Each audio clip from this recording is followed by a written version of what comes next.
In the sea to the east of Rum lies a small fish of international importance. Sandeels are in high demand for their oil.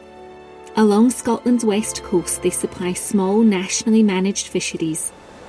Sandeels also support the largest single-species fishery in the North Sea, raising concerns that the delicate North Sea ecosystem may be disrupted.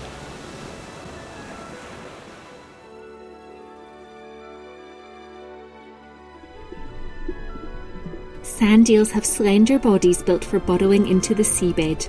They spend much of their time buried in the sand. In spring and summer they venture out into the ocean in large schools to feed on plankton. Several larger predators dependent on the sandeels for food quickly gather.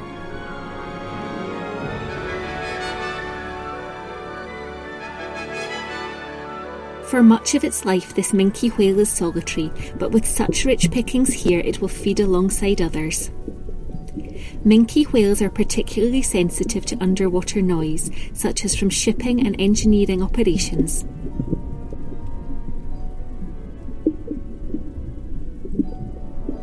A mouthful of seawater is full of zooplankton and shoaling small fish. In place of teeth, it has baleen plates made of keratin that act like sieves. It closes its mouth and squeezes out the water, leaving just its meal behind.